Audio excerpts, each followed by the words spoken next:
নমস্কার প্রিয় দর্শক, আপনারা প্রবেশ করেছেন এমডি নিউজ বাংলা ইউটিউব চ্যানেলে। জানাবো আজকের দেশ ও বিদেশের 20টি তাজা খবর। আপনারা যদি এই চ্যানেলে নতুন হয়ে থাকেন তাহলে অতি অবশ্যই চ্যানেলটিকে সাবস্ক্রাইব করে রাখুন। প্রথমে দেখে নেব আজকের গুরুত্বপূর্ণ হেডলাইন্স। গেস্ট হাউসে দেহ ব্যবসা ও নাবালিকাদের অনৈতিক কাজ করানোর অভিযোগ, ধৃত সুজিত ঘনিষ্ঠ। বসে বসে গুনছিলেন কর করে টাকা, খবাত করে হাত ধরে গামলায় চোবাতেই সাদা জল হয়ে গেল বেগুনি।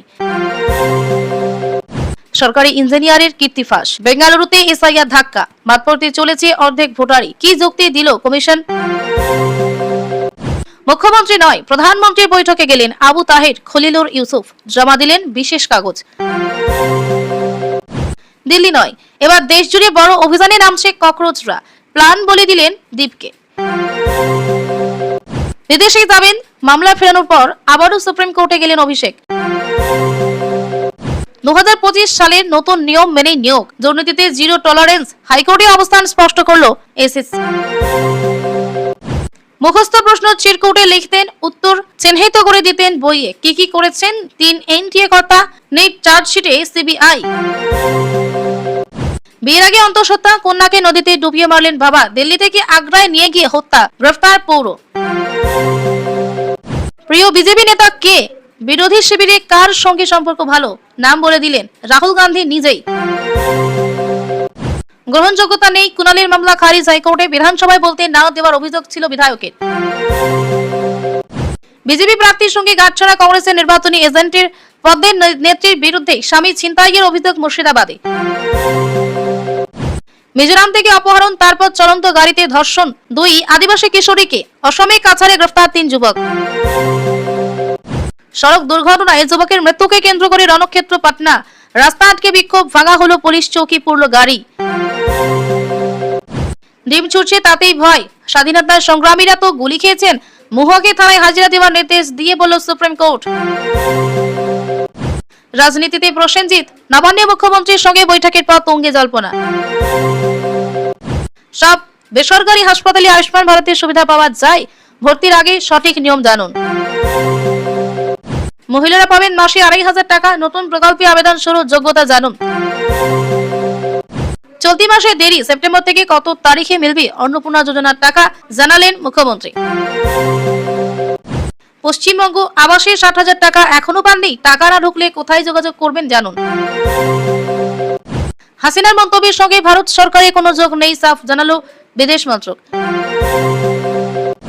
জাতির বেঁচে থাকার মৌলিক শর্ত অনুপ্রবেশ রোধ, মমতাকে জবাবদিহি করতে হবে বলে বিস্ফোরক শুভেন্দু। পুলিশের নামেই তোলাবাজি, টাকার ভাগ যেত তৃণমূলে, ধৃত চক্রের 2 কুখ্যাত। দুর্নীতিতে জিরো টলারেন্স, তবে নিয়োগ হবে নতুন নিয়মে, হাইকোর্টে অবস্থান স্পষ্ট করলো এসএসসি। মসজিদে মাইক খোলার প্রতিবাদে এবার আসরে আসল তৃণমূল, হাইকোর্টে যাবার হুঁশিয়ারি ঋতব্রতের। প্রিয় দর্শক, এতক্ষণ শুনলেন সংবাদ শিরোনাম, এবার আসছি এক এক করে বিস্তারিত খবর নিয়ে। রাজ্য দূষণ নিয়ন্ত্রণ পর্ষদের পুরনো নির্দেশিকা মেনে বহু মসজিদ থেকে মাইক খোলা শুরু হয়েছে, যা ঘিরে রাজনৈতিক মহলে চাপানোতর। ধর্মকে টার্গেট করার আগেই সংখ্যালঘুদের জনপ্রতিনিধিদের একাংশ সাহেব দরবারে গিয়েছে নালিশ। এবার মসজিদ থেকে মাইক খোলা প্রসঙ্গে বিতর্কে জল গড়াতে পারে আদালতেও, তেমনটাই হুঁশিয়ারি রাজ্যের বিরোধী দলনেতা ঋতব্রত বন্দ্যোপাধ্যায়। বিরোধী দলের মুখ্য সচেতক আখরুজ্জামানকে পাশে নিয়ে তার সাফ বক্তব্য, আগামী শুক্রবারের মধ্যে আমরা হাইকোর্টে যাচ্ছি। ঋতব্রত জানান, ধর্ম আসলে অঙ্গাঙ্গিকভাবে আমাদের জীবন ধারণের সঙ্গে জড়িয়ে। আমরা মুখ্যমন্ত্রীকে বলেছি এই বিষয়টা নিয়ে কোর্টেও যাব। শুক্রবার বিধানসভায় মুখ্যমন্ত্রী শুভেন্দু অধিকারীর সঙ্গে আসল তৃণমূলের প্রায় 16 বিধায়ক বৈঠক বসেছে। সেই বৈঠক শেষে সাংবাদিকদের মুখোমুখি হয়ে মসজিদের মাইক খোলার বিষয়টি মুখ্যমন্ত্রীর সামনে তুলে ধরেছেন তারা। ঋতব্রত জানান, ধর্ম আসলে অঙ্গাঙ্গিভাবে আমাদের জীবন ধারণের সঙ্গে জড়িয়ে। আমরা মুখ্যমন্ত্রীকে বলেছি এই বিষয়টা নিয়ে কোর্টেও যাব। আমাদের মধ্যে আইনজীবী বিপ্লব দা, অরূপ দা আছেন, তাদের সঙ্গে পরামর্শ নিয়ে আগামী সপ্তাহেই কোর্টে যাব। শব্দ দূষণ রোধে সুপ্রিম কোর্টে বেঁধে দেওয়া আইন মেনেই মাইক বাজানোর সমস্যা কোথায়? বৃহস্পতিবারই স্বরাষ্ট্রমন্ত্রীর কাছে প্রশ্ন নিয়ে হাজির হয় বাংলার 3 এনসিপিআই সাংসদ। তাদের সাফ বক্তব্য, নির্দিষ্ট কোনো ধর্মকে যেন টার্গেট না করা হয়। যদি আইন হয় তাহলে সমস্ত ধর্মীয় প্রতিষ্ঠানের ক্ষেত্রে তা কার্যকর হোক। বৃহস্পতিবার দিল্লিতে শাহের বৈঠকে এই প্রসঙ্গে পদক্ষেপের আবেদন জানান এনসিপিআই এর 3 সংখ্যালঘু সাংসদ আবু তাহের, খলিলুর রহমান, ইউসুফ পাঠানরা। ঠিক তার পরের দিনই এবার মসজিদ থেকে মাইক খোলা প্রসঙ্গে মুখ্যমন্ত্রীর দরবারে পৌঁছে গেলে ঋতব্রতপন্থীরা। পাশাপাশি ডিলিমিটেশন প্রসঙ্গে এদিন মুখ্যমন্ত্রীর সামনে তুলে ধরা হয় বলে জানান বিরোধী দলনেতা। সাংবাদিক বৈঠকে তার বক্তব্য, অনুপ্রবেশকারীদের প্রতি আমাদের কোনো সহানুভূতি নেই, তাদের বিরুদ্ধে আইনানুগ ব্যবস্থা নেওয়া হলে হোক, কিন্তু ধর্মের ভিত্তিতে দেশের নাগরিকদের ভাগ করা চলবে না। সোনালী খাতুনের মতো ঘটনা যাতে না ঘটে, মুখ্যমন্ত্রীর মাধ্যমে কেন্দ্রের সরকারের কাছে আবেদন জানিয়েছি। দেশের নাগরিকদের অধিকার যেন ধর্মের ভিত্তিতে আঘাতপ্রাপ্ত না হয়, সমস্তটা কোর্টে জানাবো। রিজিওনাল ভাবে ট্রাইব্যুনালের পক্ষে সওয়াল করে মুখ্যমন্ত্রীকে দরবার করা হয়েছে বলে জানিয়েছেন আসল তৃণমূলের স্রষ্টা। 2025 সালের নতুন নিয়ম অনুযায়ী নিয়োগ করবে স্কুল সার্ভিস কমিশন। শুক্রবার বিচারপতি অমৃতা সিনহার বেঞ্চে এসএলএসটি নিয়োগ মামলার শুনানিতে নিজের অবস্থান স্পষ্ট করল এসএসসি। আগামী 21 আগস্ট মামলার পরবর্তী শুনানির সম্ভাবনা।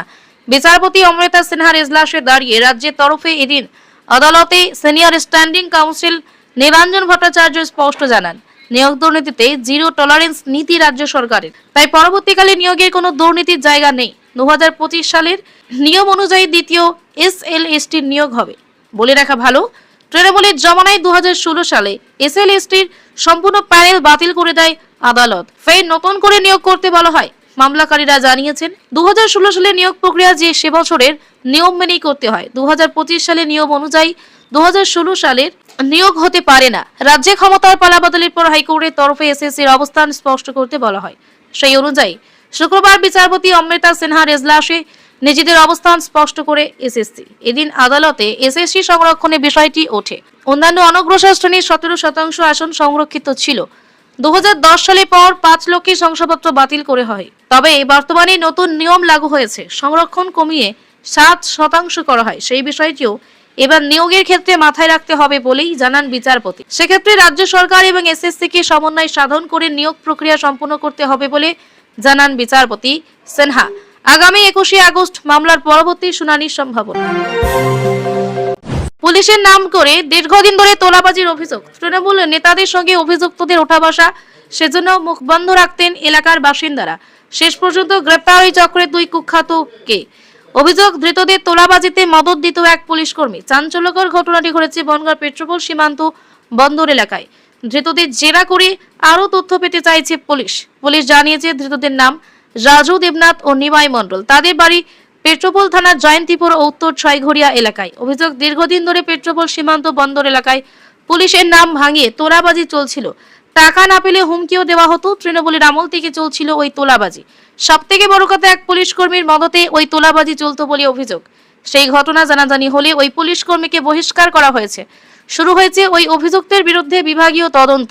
সম্প্রতি পেট্রোপোল থানায় অভিযুক্তের বিরুদ্ধে লিখিত অভিযোগ দায়ের করা হয়। সেই অভিযোগ দায়ের হওয়ার পরই এলাকা থেকে পালায় 2 অভিযুক্ত।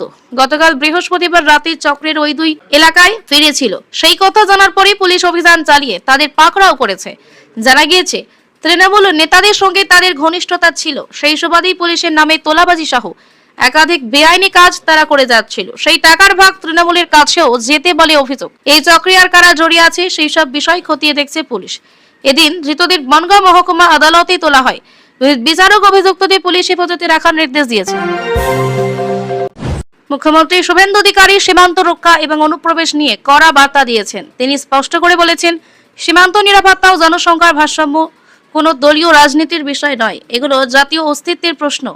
তিনি অভিযোগ করেছেন, কেন্দ্রীয় সরকার বারবার পশ্চিমবঙ্গের সীমান্ত সুরক্ষিত করতে জমি চেয়েছিল, কিন্তু তৃণমূল কংগ্রেসের তোষণ ও ভোট ব্যাংক রাজনীতির কারণে জাতীয় অখণ্ডতা বিপন্ন হয়েছে। সীমান্ত নিরাপত্তায় বাধা দেওয়া মানে অনুপ্রবেশকে উৎসাহিত করা এবং রাজ্যের জনবিন্যাসকে অস্থিতিশীল করা। মমতা বন্দ্যোপাধ্যায়ের আগের সরকারকে জাতীয় প্রতিরক্ষার চেয়ে রাজনৈতিক স্বার্থকে প্রাধান্য দেওয়ার জন্য জবাবদিহি করতে হবে বলে তিনি মন্তব্য করেছেন।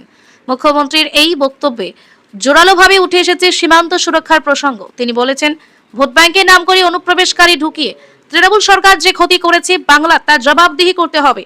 তিনি বলছেন, দেশের সীমান্ত রক্ষা করা কোনো রাজনৈতিক দলের ইচ্ছা অনিচ্ছার বিষয় হতে পারে না। এটা জাতির বেঁচে থাকার মৌলিক শর্ত। পশ্চিমবঙ্গের সঙ্গে বাংলাদেশের দীর্ঘ সীমান্ত রয়েছে। সেখানে কাঁটা তারে বেড়া নির্মাণ ও নিরাপত্তা ব্যবস্থা জোরদার করতে কেন্দ্র বহুবার জমি চেয়েছিল, কিন্তু আগের সরকার সেই অনুরোধকে উপেক্ষা করছে। এর ফলে অনুপ্রবেশকারীদের প্রবেশ সহজ হয়েছে এবং রাজ্যের জনসংখ্যার চরিত্র বদলে যাওয়ার আশঙ্কা তৈরি হয়েছে। শুভেন্দু অধিকারী আরও বলেছেন, সীমান্ত নিরাপত্তায় বাধা সৃষ্টি করা সরাসরি অনুপ্রবেশকে উৎসাহিত করে। এর ফলে স্থানীয় মানুষের জীবন জীবিকার সংস্কৃতি ও নিরাপত্তা হুমকির মুখে পড়ে। জনবিন্যাসের পরিবর্তন শুধু সংখ্যার খেলা নয়, এটা জাতীয় নিরাপত্তার সঙ্গেও যুক্ত। তিনি আগের সরকারের বিরুদ্ধে অভিযোগ করেছেন যে তারা ভোটের স্বার্থে তোষণের রাজনীতি করেছে এবং জাতীয় স্বার্থকে তুচ্ছ করেছে। এখন নতুন সরকার সেই ভুল সংশোধনের পথে হাঁটছে বলেও তিনি ইঙ্গিত দিয়েছেন। মুখ্যমন্ত্রীর এই বক্তব্যে স্পষ্ট যে সীমান্ত সুরক্ষা ও অনুপ্রবেশ রোধকে তিনি তার সরকারের অন্যতম প্রধান অগ্রাধিকার হিসেবে দেখছেন। তিনি বলেছেন, জমি হস্তান্তরের প্রক্রিয়া চলছে এবং বিএসএফকে প্রয়োজনীয় সহযোগিতা দেওয়া হচ্ছে। আগের সরকারের আমলে যে বাধা ছিল তা কাটিয়ে সীমান্তকে আরো সুরক্ষিত করা হবে। একই সঙ্গে অবৈধ অনুপ্রবেশকারীদের চিহ্নিত করে ফেরত পাঠানোর কাজ অব্যাহত থাকবে। ভারতের মাটিতে বসে বাংলাদেশে বর্তমান সরকারের বিরুদ্ধে তোপ দেখেছেন প্রাক্তন প্রধানমন্ত্রী শেখ হাসিনা, কিন্তু তারই মন্তব্যে দায় নিতে নারাজ নয়াদিল্লি। শুক্রবার বিদেশ মন্ত্রকের তরফে স্পষ্ট জানিয়ে দেওয়া হলো, গত 5ই আগস্ট হাসিনার এই ভার্চুয়াল সাংবাদিক বৈঠকের সঙ্গে ভারত সরকারের কোনো যোগ নেই। এমনকি এই মঞ্চ থেকে বাংলাদেশ সরকার প্রসঙ্গে যে মন্তব্য করা হয়েছে তাও সমর্থন করে না নয়াদিল্লি। বিদেশ মন্ত্রকের মুখপাত্র রণধীর জয়সওয়াল এদিন বলেন, এটি সম্পূর্ণ একটি বেসরকারি সংবাদ মাধ্যমের অনুষ্ঠান ছিল, এর সঙ্গে ভারত সরকারের কোনো সম্পর্ক নেই। ওই মঞ্চে যা বলা হয়েছে, বিশেষ করে বাংলাদেশের বর্তমান সরকারের বিষয়ে ভারত সরকার তা কোনোভাবেই সমর্থন করে না। গত 5ই আগস্ট ছাত্র গণ আন্দোলনের জেরে দেশ ছেড়ে ভারতে আশ্রয় নিয়েছিলেন শেখ হাসিনা। তারপর গত বুধবার একটি অডিও ভার্চুয়াল সাংবাদিক বৈঠকে প্রথমবার প্রকাশ্যে সংবাদ মাধ্যমের মুখোমুখি হন তিনি। সেই বৈঠকে তিনি ঘোষণা করেন, ডিসেম্বরে বাংলাদেশে ফিরতে বদ্ধপরিকর তিনি। দেশে ফিরে ফের গণতন্ত্র প্রতিষ্ঠা করতে চান। হাসিনা বলেন, আমি জানি ওরা আমাকে জেলে ভরতে পারে, এমনকি মেরেও ফেলতে পারে, তবু আমি আমার দেশের মানুষের কাছেই ফিরে যাব। তিনি আরো দাবি করেন, তার এই ফেরা ক্ষমতা দখলের জন্য নয়, বরং দেশের উন্নয়ন, ধর্মনিরপেক্ষতা এবং দায়িত্ব ফেরানোর জন্য। বাংলাদেশে বর্তমান বিএনপি সরকারের সঙ্গে কোন রকম গোপন বা নেপথ্য আলোচনার সম্ভাবনা উড়িয়ে দিয়েছেন হাসিনা। উল্টে তার দাবি, অবিলম্বে আওয়ামী লীগের ওপর থেকে নিষেধাজ্ঞা প্রত্যাহার করতে হবে, রাজনৈতিক বন্দীদের মুক্তি দিতে হবে এবং মিথ্যা মামলা তুলে নিতে হবে। ভারতকে বাংলাদেশের অকৃত্রিম বন্ধু বলে উল্লেখ করে তিনি আন্তর্জাতিক মহলের কাছে সাহায্যের আর্জি জানান। পাশাপাশি জুলাই আগস্টের গণ অভ্যুত্থানকে স্বতঃস্ফূর্ত মানতে নারাজ তিনি। তার দাবি, এটি ক্ষমতা দখলের পূর্ব পরিকল্পিত ছক ছিল। ওই একই বৈঠকে উপস্থিত থেকে তার ছেলে সজীব ওয়াজেদ জয় মন্তব্য করেন, বাংলাদেশ এখন ভারতের পূর্ব সীমান্তের আরও একটি পাকিস্তান এবং একটি ব্যর্থ রাষ্ট্রে পরিণত হয়েছে। ভারতের মাটিতে বসে হাসিনা ও তার ছেলের এই মন্তব্যের কড়া প্রতিক্রিয়া জানিয়েছে ঢাকা। বাংলাদেশে বিদেশ মন্ত্রক কড়া ভাষায় জানিয়েছে, এই ঘটনা অত্যন্ত ক্ষোভের। ভারতের মাটি থেকে বাংলাদেশের বিরুদ্ধে এই ধরনের বিষোদ্গার আসলে তাদের সার্বভৌমত্বের প্রতি অপমান বলে উল্লেখ করেছে ঢাকা। বাংলাদেশ সরকারের তরফে আরো জানানো হয়েছে, ভারতের কাছে ইতিমধ্যে হাসিনাকে প্রত্যর্পণের আর্জি জানানো হয়েছে, কিন্তু নয়াদিল্লির তরফ থেকে এখনো কোনো সদর্থক সাড়া মেলেনি। উল্লেখ্য, গত নভেম্বরেই ঢাকার এই বিশেষ ট্রাইব্যুনাল জুলাই আগস্টের ছাত্র আন্দোলনে গণহত্যার অভিযোগে হাসিনাকে অনুপস্থিতিতেই মৃত্যুদণ্ডের সাজা শুনিয়েছে। রাজ্যে পালা বদলের পরেও বাংলার বাড়ি প্রকল্প বন্ধ হয়নি, শুধু নাম বদল করে পশ্চিমবঙ্গ আবাস রেখেছে নতুন সরকার। বৃহস্পতিবার থেকে আনুষ্ঠানিকভাবে প্রায় 10 লক্ষ উপভোক্তার অ্যাকাউন্টে এই প্রকল্পের টাকা পাঠানো শুরু হয়েছে। তবে আপনার অ্যাকাউন্টে যদি টাকা না এসে থাকে তাহলে কোথায় যোগাযোগ করতে হবে জেনে নিন। বাংলার বাড়ির যেসব উপভোক্তা প্রথম কিস্তির টাকা দিয়ে লিন্টেল স্তর অবধি বাড়ি নির্মাণ কাজ সম্পন্ন করেছেন, তাদের দ্বিতীয় কিস্তি পাঠাতে শুরু করেছে রাজ্য। নির্দিষ্ট নিয়ম মেনে ধাপে ধাপে প্রায় 10 লক্ষ উপভোক্তার অ্যাকাউন্টে দ্বিতীয় কিস্তির 60,000 টাকা পাঠানো হবে।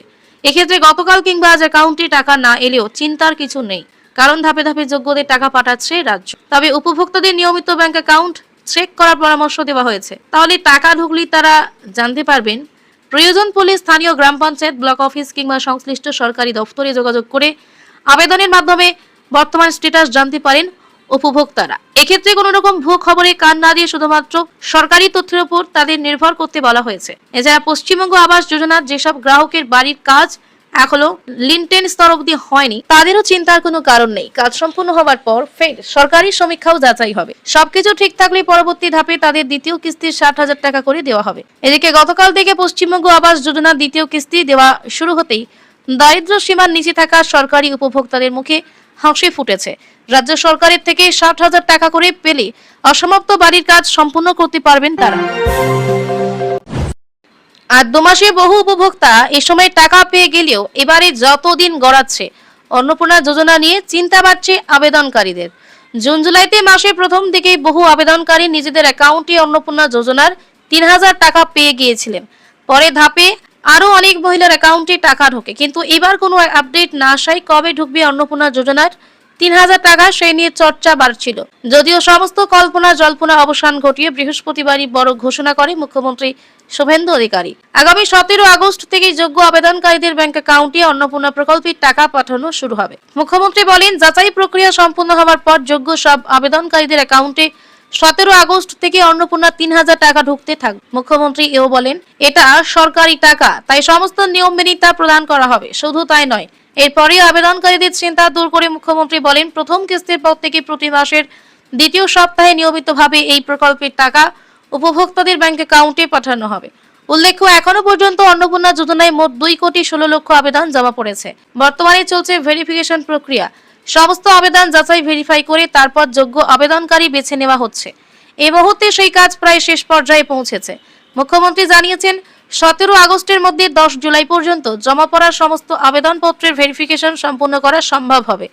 11 জুলাই থেকে 31 জুলাই পর্যন্ত জমা পড়া আবেদনগুলি যাচাই করে সম্পূর্ণ প্রক্রিয়া শেষ করতে আরও কিছুটা সময় লাগবে বলে জানিয়েছেন শুভেন্দু অধিকারী। পাশাপাশি তিনি এও বলেছেন, যাতে এই মাসের মধ্যেই ভেরিফিকেশন সম্পূর্ণ হওয়া আবেদনগুলি পরবর্তী প্রক্রিয়া শুরু করা যায়, সেই লক্ষ্যে কাজ করা